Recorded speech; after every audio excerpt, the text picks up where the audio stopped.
The digital world is not neutral. Screens shape beliefs. What are your kids learning through entertainment? Every swipe, click, and stream is quietly teaching your children what to value, what's normal, and what success looks like. The digital world isn't neutral. It's actively shaping hearts, minds, and beliefs with every piece of content consumed.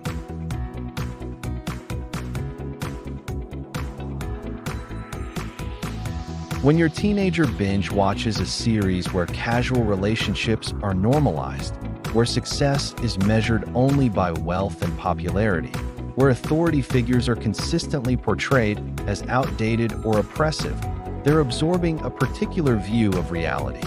When your elementary-age child plays games where violence solves problems and power equals worth, they're learning a framework for understanding conflict and value. Behind every algorithm is a set of values. Behind every entertainment choice is a worldview. The content creators aren't just providing fun. They're teaching your children what relationships should look like, what happiness means, what's worth pursuing in life, how to handle conflict, what beauty looks like, and what defines success.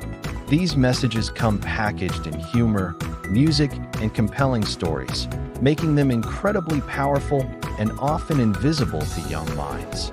Consider the subtle but persistent messages your children encounter daily. That happiness comes from external validation, like comments, followers. That your worth is determined by your appearance, performance, or popularity. That adults are generally incompetent or irrelevant. That immediate gratification is not only acceptable but expected. That traditional values are outdated. That questioning authority is always wise while questioning cultural trends is always wrong. The platforms themselves are designed to be addictive. Features like infinite scroll, variable reward schedules, and social validation through likes and comments trigger the same neurological pathways as gambling and substance abuse. Your children aren't just consuming content. They're being conditioned to crave the next digital hit, the next validation, the next entertainment fix. Media literacy has become a critical life skill for this generation, perhaps more important than traditional literacy. Research indicates that children who learn to critically evaluate digital content develop stronger analytical thinking and are less susceptible to manipulation and deception.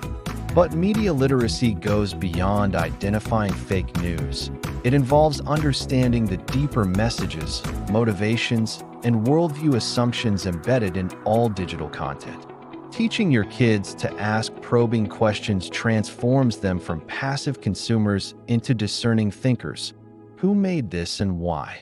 What are they trying to sell me? Product, idea, or lifestyle? What values are being promoted or assumed? How does this align with our family values and biblical truth? What isn't being shown or discussed?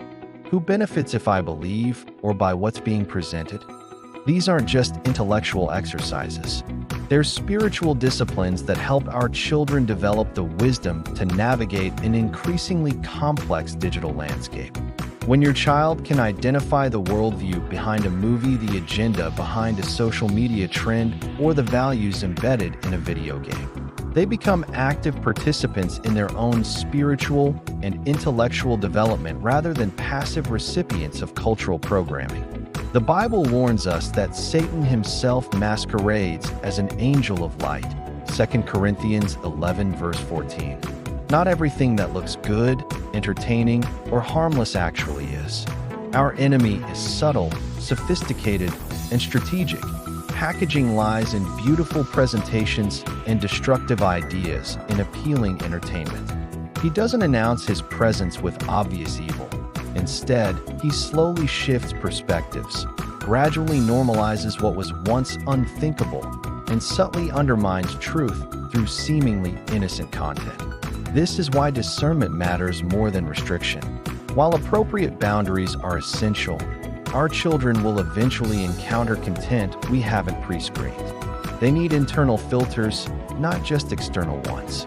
They need to develop spiritual sensitivity to recognize when something that appears innocent is actually undermining their faith, their relationships, or their understanding of truth. As parents, we must equip our children to recognize these subtle attacks on their minds and hearts. This means regularly discussing what they're watching, playing, and consuming. It means asking follow-up questions about their entertainment choices. It means helping them connect their faith to their media consumption. It means modeling discernment in our own digital habits.